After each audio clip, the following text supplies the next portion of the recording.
I'm your host, Dallas Arcand, and welcome to Millionaire Mindset. This is something that I've been originally sharing on Facebook. So, but Facebook deletes the videos after 30 days. So I figured YouTube would probably be better because I want this video to stay up so other Indigenous entrepreneurs that are looking for content or looking for real-time actual businesses that are actually like not just something on the board, where I'm teaching a class and I'm just showing you numbers. We could do that too, but I could go through that step by step.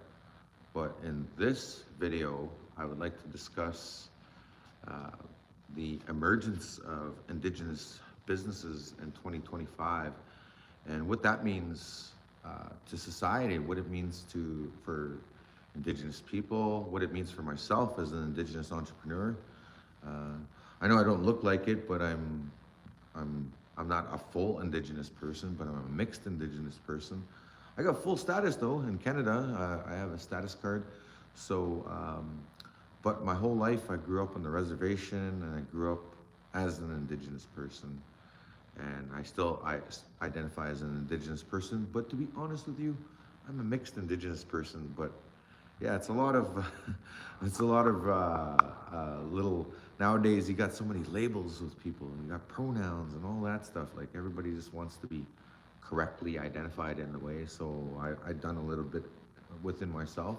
But at the end of the day, I still identify as an Indigenous person. So I'm here at the new cafe in Edmonton. It's called Kakio Studio Cafe, and we're under construction right now. This is in downtown Edmonton. So for all you Indigenous entrepreneurs out there, or people that are interested in seeing something so rare as an Indigenous entrepreneur, we're like, in a way, we're like, like when they discovered oil for the first time, or when they discovered the dinosaurs for the first time. In a way, in an extreme kind of exaggerated way, that's kind of how it is being an Indigenous entrepreneur, because most of the time I don't wear a suit and tie. So when I walk into a bank or whatever, when I walk into a deal, people don't necessarily look at me in the same way, especially if I'm Indigenous. They don't take me seriously. So a lot of times I just have to take matters into my own hands and do it myself. So this is the company that I have. It's called Kakio Productions. Oh, I can't give you my contact information just yet. If you want to do business, that's another thing. So Kakio Productions Incorporated, I'm the CEO, only because I have to be the CEO right now because the company is growing. I don't always want to be the CEO of this company. I'd rather just step back and be an owner and make sure that the company is running good. So what we have here is two businesses combined. Now, often our people at times talk about unity in our communities. And unity, this is how it works, and this is how it should work. So I know in our Indigenous communities, there's a lot of fighting sometimes, there's a lot of jealousy, there's a lot of things that kind of set us back in times. So luckily, I've been able to collaborate here in Edmonton with a good friend, another business like-minded friend of mine, by the name of Curtis Cardinal. And this is his business, TeePee Treats, Indigenous Cuisine. So we're just building the cafe part for TeePee Treats here in Edmonton. So this is the cafe part.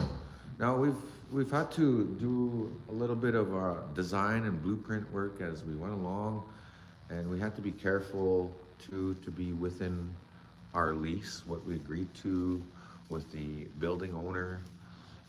We also had to be just in compliance with the building codes and everything like that, and just stay within our means. Oh, we don't have lights here. I believe the electrician's coming in today.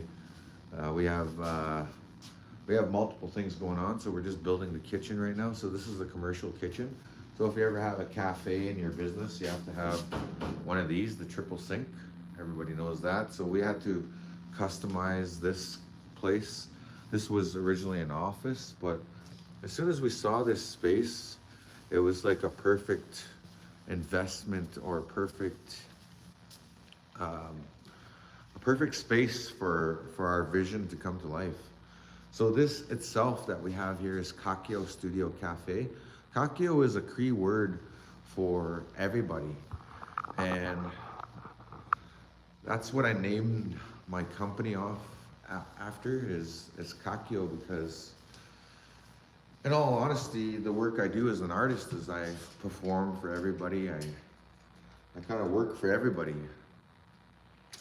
And I like to include everybody in my talks and my works. So Kakio is the Cree word for everybody. And as an Indigenous business owner, I wanted my business to kind of reflect my identity as an Indigenous person. It allowed me to be unique because there's so many good names out there for businesses, and I thought, wouldn't it be cool if I, made a really simple name like Kakio. It's only 5 letters in the name. It's Kakio, Kakio. So people look at it and it's like Kakeo. No, it's Kakio because it's Cree, right? When we speak Cree, we speak a little different than English. So here's the outside of the cafe. So in real time, we've only had this place for possibly 2 weeks. I believe we had it for about 2 weeks here. So I just ordered the sign here for the cafe. So when people pull up to it, it's gonna have a nice sign. It's gonna look professional, and this will be the outside. So, like I said before, we're right on the heart of downtown Edmonton. And what's interesting about my company is one of our competitors is right there, that blue sign. So I want to be right in the jungle, hey? So, but we don't do the same thing as that production company. So we're an Indigenous production company. And what I did here is I created Kakio Studio Cafe, which it's a studio for programming. So for example, what I do and what I've always done and how I started was a dancer, right? I'm a hoop dancer. I'm the current world champion hoop dancer. I'm a 4-time world champion hoop dancer. So that's how I started a lot of my works as an artist. I built myself up over the years. And for years, I was just a self-employed sole proprietor. But I've always had business in mind. And if you think about how our Indigenous ancestors had to survive once upon a time, they had to live off the land. They had to be an entrepreneur of sorts. They had to go out and trade goods. They had to go out and exercise their skills to pay the bills, really. And the bills at that time was just simply survival. So I will get back to the space and the business at hand here. Now, people always ask me all kinds of questions about what is my business about, what are you selling, sure, I can answer those questions, but it's not really a one-word answer. I don't have an elevator pitch, and my business isn't reliant on that kind of thing. My business is more organic. It's more organically making deals and making things happen, and our business is not really pushy about sales or anything like that, and services. So we're more about organic growth here. We're not about pushing numbers. We're not a numbers business. We're not going to pressure our employees to sell. Like, sure, we're gonna push an idea through. We're going to take a concept and say, okay, let's build this and see what happens. Let's see if the people like this. We want to build things that people want or people need, that people enjoy. So for years, I've just done performances. I show up, I do a contract, I get paid. And that's kind of how I built my reputation over the years. But as a new business owner and I recently got incorporated about a year ago, And that was it's slow, gradual baby steps. Well, it's not really slow because I move fast, fast, fast. Like we're in a fast-paced world, and you got to move fast, but at the same time, you got to be taking care of those things on the back end, like making sure you register properly, making sure that your taxes are in line, making sure you're in compliance with the government, with the tax laws, with the business laws, like the Canadian business laws within that. So there's a lot of things to consider moving forward. So even as I come here, like we had to do a bunch of things before we even got in the door here at this place. I had to first of all establish some sort of agreement with the building owner, and then agree to a lease, and then kind of let them know what my business model was all about. So this here is a studio cafe, so I'll be teaching dance right here. So this is where I'll be teaching dance classes. So we'll do dance classes here.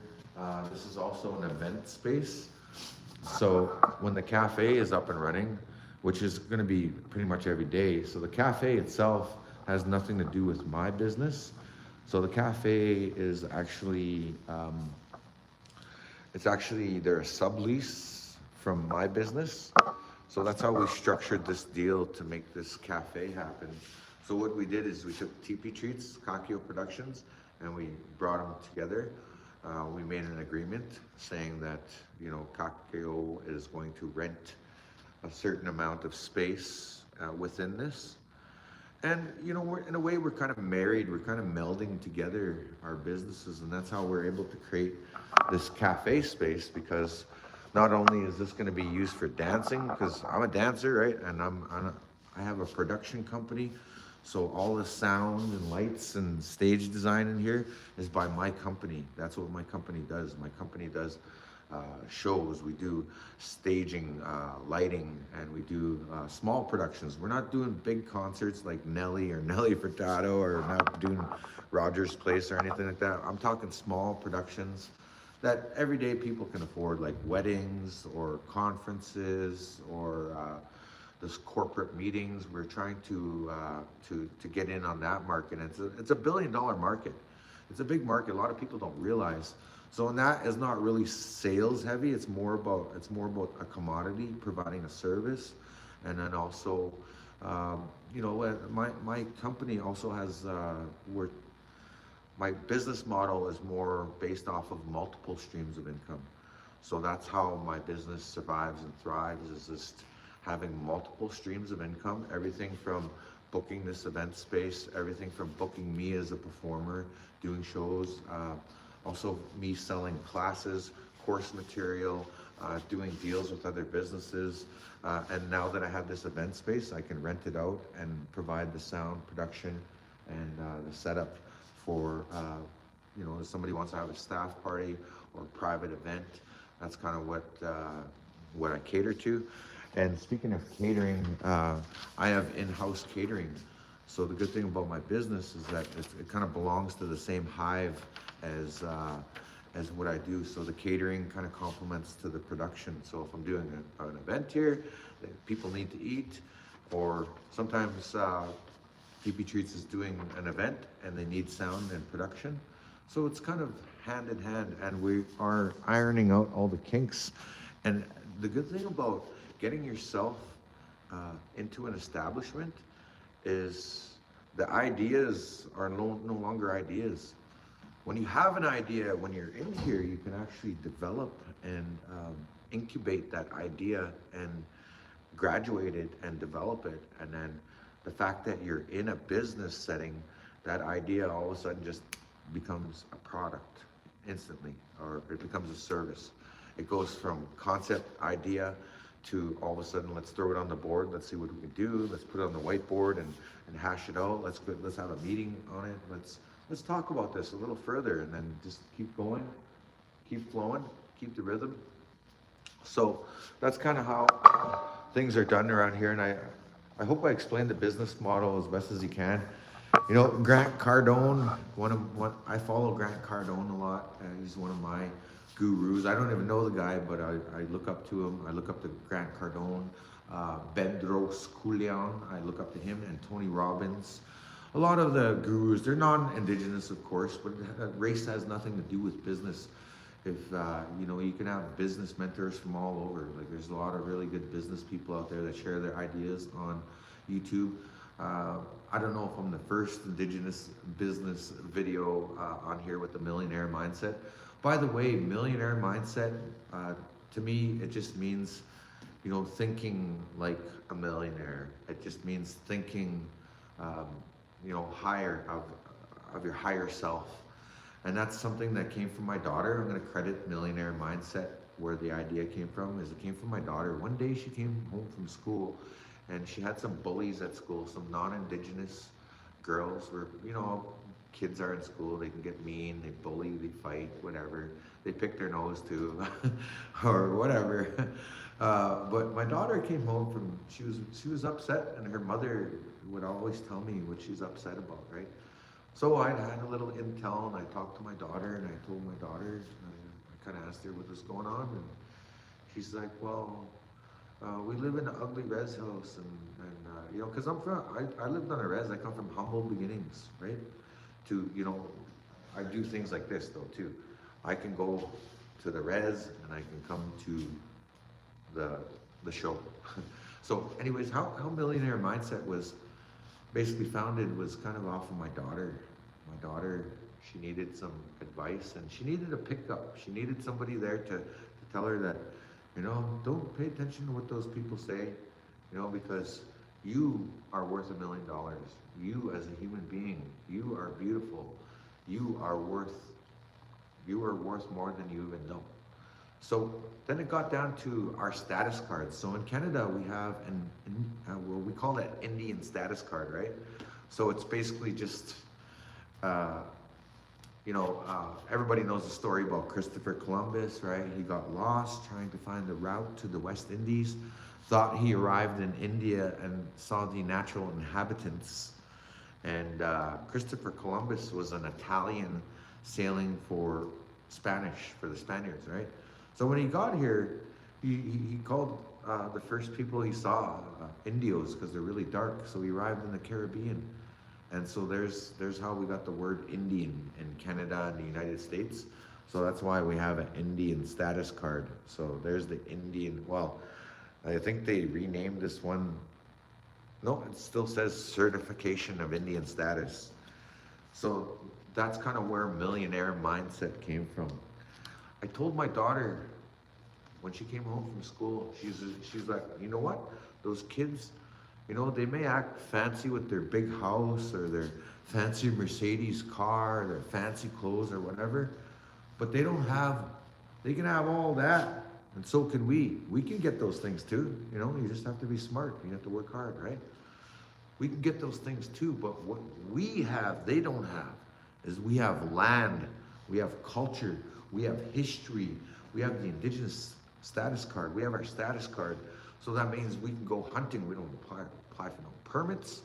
You know, we're the biggest landholders in all the land. Still, even in Canada, we're the biggest landowners. Indigenous people have control over a lot of land in Canada. You know, that's why the government works with us, because there's treaties in place, there's agreements in place, there's governments in place. We coexist, you know, and everybody, it's known, it's legally known, it's known within the government. So I finally just told my daughter, you know what? You have a status card. So from this day forth, my daughter and everybody that has an Indian status card in Canada, you're automatically a millionaire. So that's the Millionaire Mindset. So if you have a status card, you're a millionaire. You just got to know how to leverage that. And that's what Millionaire Mindset is. And that's Indigenous. This is Indigenous business in 2025. So this is where I'm operating. I'm hoping, like, this is like a long-term thing. You know, we're slowly moving in here, and we're planning it and figuring it out as we go along. You know, I'm not experienced in business. I don't know what I'm doing half the time, but you know what? It's all in the heart, right? If you got the heart for something, you got the passion for something, you will find a way to make it work.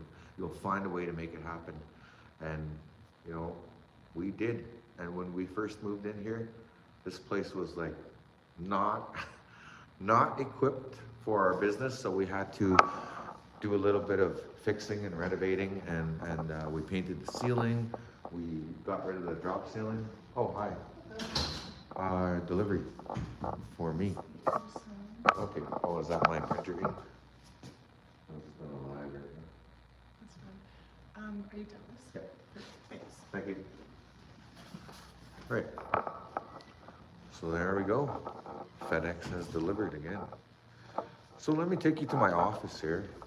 So just out of curiosity, in case you guys are wondering, this business right here that we're about to launch, this is real time. This is really happening right now in 2025, December. We're launching this business. We already did some soft openings, by the way, just to test it out, just to have a test run to see how things would go, because Curtis and myself and TeePee Treats. So we started off with an acoustic jam night. We just kind of open it up. So we're fixing things as we go, still putting up mirrors, still putting up paint. And you know, we didn't even have this up when we did the soft opening. So this is the cafe space. We're still finishing some drywall in there. This is the, we have 2 washrooms. So we have about 3,100 square feet here in our location. So this is the headquarters for my business, Kakio Productions Incorporated. And so I gave Curtis this office from TeePee Treats. So this is TeePee Treats in his office.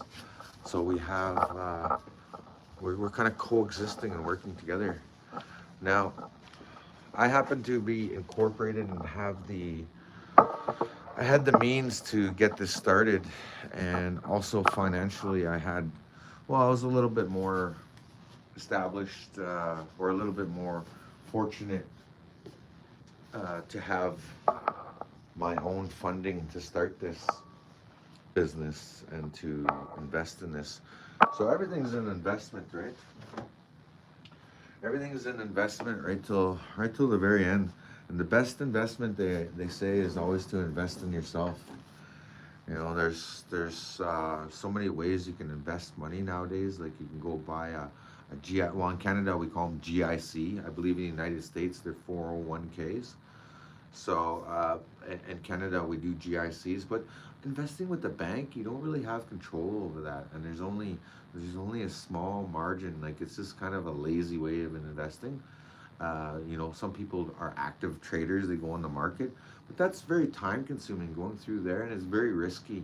You know, you can do one bad deal and lose your whole pot there. It's like going all in on a poker game, playing the stock market. Anyways, it can be very lucrative, but it can consume a person. You can be stuck behind a computer screen for hours and hours and hours. But some people strike gold and get lucky at that. But my recommendation is do something you love, because when times get tough, when it's not Goldilocks times, when times get really tough, I mean when somebody's about to shut down your business, or if there's a fire, or if there's an accident, or somebody sues you, or whatever it may be, but when those times get tough, you have to have the heart to keep things going. You're gonna have to, whatever it is you do, you got to be willing to like almost die for it in a way, you know. And I'm not trying to encourage any violence or nothing, but I mean, like it has to be that feeling that it kills you to not do it, right? And hey, I'm just a hoop dancer, and I managed to take my business and figure out how to navigate myself and be valuable, an asset in the business world, and how to create things and provide services that people want, that people need, that you know, they pay for. They pay for the service. So what we're providing here is an experience, a service, cultural enlightenment, if you may. There's a lot of different avenues you can think of this current business model that we're doing. So we're just painting right now. We're just finishing up the construction here. You know, with business, there's always going to be challenges, right?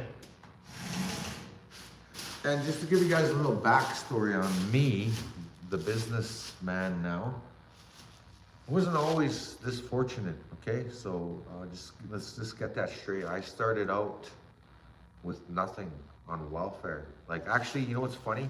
I have a business here in Edmonton, and when I was a kid, me and my mom used to go to the welfare office across the road. So I'm not some fortunate son, you know, like the John Fogerty song, you know. I ain't a fortunate son. It ain't me. It ain't me. I ain't a fortunate one. Yeah, that one. So that's. I started like Drake, the song Drake. Started from the bottom, now we're here. That's totally what's going on here, folks. Is really, I did start from the bottom because I grew up in the streets of Edmonton. You know, everybody knows me. Everybody knows my humble beginnings. And, you know, I ain't perfect. I'm far from it, and I have a lot of flaws in me, and you know, I'm just a man with a plan and a passion, and I wanted to put this video out there as a beacon of hope to encourage Indigenous entrepreneurs, specifically in Canada, and to those watching on the outside to see, you know, some real stuff, some real talk from a real person in real time with something really actually happening here. Is, you know, this is exciting because when, you know, just the idea of it, people were really excited, and even the media kind of are excited. They kind of want to know what's going on here, but we're taking our time. We're doing this at our own chosen speed, but the speed of business, of course. We want to get this done. We're basically achieving the impossible in like 30 days. We're going to make this business open, and then it's going to flourish. It's going to grow. Well, it's going to have its ups and downs too, but that's why the passion is important. So one other note is that a lot of people dream of driving a nice car, hey, especially the young people out there, all the youth out there, hey. You want to drive that nice car, hey, or some of you might even have a trust fund, hey, if you come from Enoch or someplace like that, or if you come from a reserve that has lots of money, they give their kids trust funds or whatever, right? Because they came into a good deal. My advice with that is to reinvest that in yourself. You know, if a person could buy $100,000 car, they could easily start a business like we're doing. Like I didn't even spend $100,000 starting this business, but it took me years to build this up to get to that point where I knew, okay, I can walk into this deal. I need this much amount of money. I need this much credit. I need this much establishment as a business. I need to have X, Y, Z in order to make this happen. And so it's just about, like I said, right back down to investing in yourself. And even the other thing is too, is I'm not buying everything new. This is all thrifted stuff. Like I bought these chairs like $5-10 a chair, right? This is cafe seating, some of that. I've given these mirrors. People don't realize, like, you order them. It's $150 for a 7-foot mirror, but I got mine for $15, right? Because I knew better. I knew to go to Habitat for Humanity, go in there and find some old closet door mirrors, and then just remove the hardware. There's your mirror, right here. I got 2 more right here, ready to go. So my dance studio will be set up. Like even this is recycled material. This was from a box, a crate. When I ordered my gazebo this summer, this came from a crate. And this is actually going to be a sign. We're going to convert this into a business sign. So this frame, we're going to reuse it. Why not? It's free material, right? And so that's the other cool thing about it. If you learn how to refurbish, repurpose, reuse, recycle, then guess what? You're being green. You're literally being green. You're helping the environment. You're recycling. You know, you're reusing, you're repurposing. You know, recycle. Save some money. You know, think out of the box. Think ahead. Like plan. Be patient. Right. Those are one of the 7 sacred teachings. You know, patience. Think ahead. Be mindful. So I'm very fortunate So when you're patient though, and you meditate on these things, then you know, you all of a sudden figure out the combination of the order of things, and then you'd be like, oh, okay, yeah, it's not that expensive to get some mirrors. We don't need to spend $5,000 on mirrors. We got them right here. Easy peasy, $5. You know, even the sound system I put in here, it's my own sound system. And it's gear I've already had, so now I just have a professional setting to do it. Like even the cafe, I'm even helped to, you know, because of my thrifting, I've been able to help to finance that as well. So I just wanted to say that. All right. Okay, somebody's saying hi. All right. So one last thing is I bought these stools yesterday from Habitat for Humanity. Again, $5. Really simple, really easy. And I got these hooks because we're gonna have products, right? So we have these boards here that we're gonna hook these on, and then we're gonna be selling products.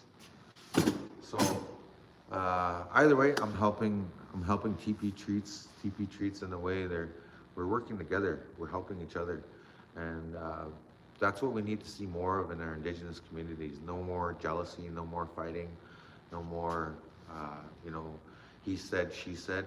That's the other thing too, is to have a code of ethics. So I tell people, when you walk through that door, you leave all your problems behind, right? There's no drama. It's a no drama zone. I'm gonna have a sign there that says no drama zone. So when somebody tries to bring drama here, I'll be like, hey buddy, you've seen the sign, right? So you've been warned, okay? So that's your second warning, all right? So that should be enough. No drama, because we come here to have a good time. We come here to enjoy life. And that's what this place is about, Kakio. It's for everybody to come and enjoy. And that's my business model. And that's how I'm surviving. And I believe we're gonna do well, because from what I hear, the pulse out there, you gotta listen to the earth sometimes. You gotta listen to the people. You gotta listen to the wind. Okay, and then you can intuitively feel that, like, people are excited because, like, yeah, we want a venue, we want an Indigenous venue, like, people want to support us, and so now we're building that vehicle, and we're making sure to do it right too, like classy too. We're making sure, take our time, you know, paint those nooks and crannies, look where you can improve, take your time, but at the same time, don't take too long. Okay, so that's what I have to share today for the uncut, unedited version of Indigenous business, the Millionaire Mindset, empowering each other through business. And that's the only way that we're going to get ahead in life, folks. That's the only way people are going to have even more respect for the Indigenous community, because enough of us are going to get up and command it and demand it in a way, just by being there, just by being ourselves, just by being in our beautiful essence of who we are. So, thank you guys for tuning in to another episode of Millionaire Mindset with yours truly, Dallas Arcand. If you'd like to learn further information on myself, just go to dallasarcand.ca. Please follow and like this channel, and if you like my content, definitely share it. You have my permission. Thank you guys for tuning in on this episode of Millionaire Mindset. We'll see you again. All right, peace and out.